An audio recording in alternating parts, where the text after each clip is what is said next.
안녕하세요, 떡유튜브의 떡이에요. 제가 영상을 올리면서 항상 들어왔던 얘기가 지금까지 올린 영상들이 정말 좋은 내용은 맞지만 정말 보험에 대해서 아무것도 모르는 입장에서는 제대로 이해하기가 조금 힘들다 라는 얘기를 정말 많이 들었습니다. 저는 보험에 관심이 많은 분들만 제 영상을 본다고 생각을 하고 컨텐츠를 올렸는데 오히려 제 영상으로 보험에 관심이 생겼다고 해주시는 분들이 많이 계셔서 감사한 마음과 또 많은 것들을 느끼게 되어 이번 영상에서는 보험 용어에 대해서 간단하게 정리하여 함께 알아보는 시간을 가져보려고 합니다. 모든 용어를 다 말씀드리긴 어렵고 고객 입장에서 정말 궁금했던 내용만 조금 간추려서 이해하기 쉽도록 관련된 용어들로 묶어서 설명을 좀 하도록 하겠습니다.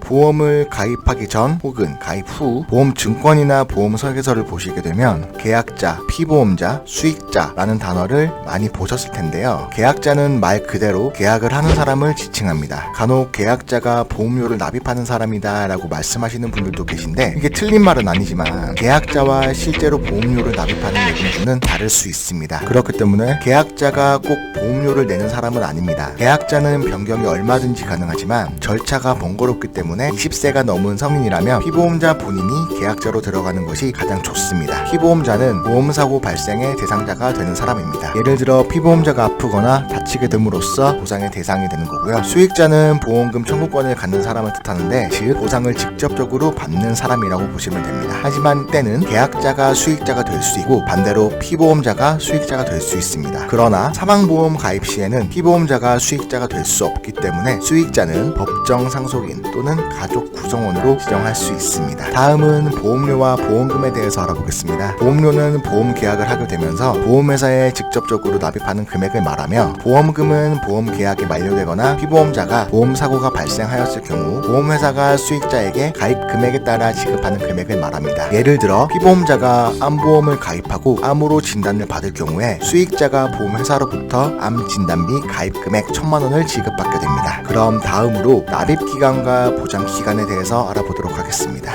납입기간은 보험 계약을 했을 때 보험료를 내는 기간을 뜻하고요. 보장기간은 보험에 가입을 하고 그 보험 계약에 대해 보장을 받을 수 있는 기간을 뜻합니다. 보험기간이라고도 얘기를 하는데요. 예를 들어 납입기간이 20년 납이고 보장기간이 100세 만기라고 한다면 20년 동안만 보험료를 납입하면 100세까지 보장을 받을 수 있다라는 말이죠. 그런데 아마 보험 계약 중에 갱신형과 비갱신형이라는 내용을 많이 보셨을 텐데요. 방금 말씀드렸던 20년 납 100세 만기 같은 경우에는 일정 기간 동안 보험료를 내시면 보장기간까지 보장을 받을 수 있는 비갱신형 상품이고요. 20년 납 20년 만기 혹은 20년 납 20년 갱신이라고 되어 있는 상품은 납입기간과 보장기간이 정확하게 정해져 있는 것이 아니라 처음에 정해진 기간이 지나게 되면 보험료가 갱신되어 다시 보장기간이 시작됩니다. 보통 홈쇼핑이나 전화 마케팅으로 가입하신 분들이 대부분 갱신형 상품으로 많이 가입이 되어 있습니다. 자신이 어떤 상품으로 가입이 되어 있는지 잘 모르겠다 하시는 분들은 보험 가입 증권을 보시면 보통 보장기간이 짧게 설정되어 있는 경우가 많아요. 그런 경우에는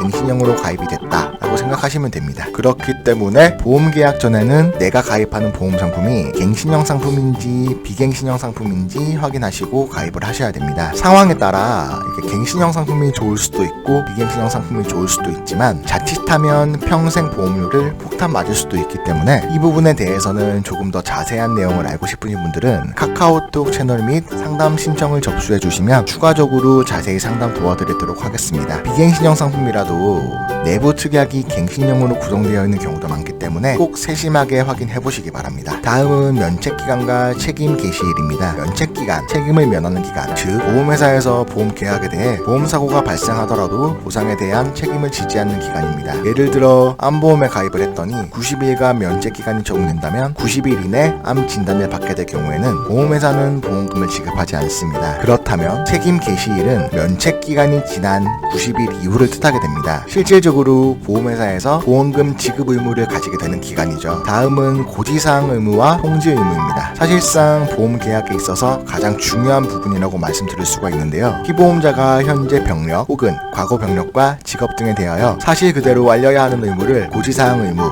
혹은 계약 전 알릴 의무라고 합니다. 이를 어기게 된다면 보험사고가 발생하더라도 보상을 받지 못할 수가 있습니다. 그리고 계약 당시 보험사에 고지한 내용이 변경되었을 경우 그 변경된 사항을 보험사에 즉시 통보해야 하는 상법상 의무가 있는데 이를 통지 의무라고 합니다. 이 부분 또한 어기게 될 시 불이익을 받을 수 있기 때문에 꼭 지켜주셔야 됩니다. 그리고 계속해서 나오고 있는 보험사고라는 말은 보험회사가 보험금을 지급해야 할 원인이 된 상황을 뜻합니다. 여러 가지 사유가 있겠죠. 그리고 보험계약 시 부담보라는 단어를 많이 보셨을 거예요. 부담보란 가입된 보험 기간 중에 특정 부위 및 특정 질환에 대해서 일정 기간 또는 전 기간에 대해 각종 보장에서 제외하여 조건부로 가입하는 것을 뜻합니다. 예를 들어 제가 최근에 왼쪽 어깨를 다쳐서 치료를 받게 되었는데 상태에 따라 인수심사를 거쳐 보험회사 측에서는 기간을 정해 왼쪽 어깨를 부담보로 지정하여 보장 부위에서 제외할 수 있습니다. 여기까지 조금 이해가 되셨죠? 정말 알기 쉽게 정리했는데 혹시라도 아직 이해가 안 되시거나 조금 더 자세한 설명이 필요하신 분들은 언제든지 제 카카오톡 상담 채널로 연락을 주시거나 상담 링크를 통하여 접수를 해주시면 친절하게 도움드리도록 하겠습니다. 다음 시간에는 보험용어 2탄으로 보험의 종류에 대해서 간략하게 정리를 도와드릴게요.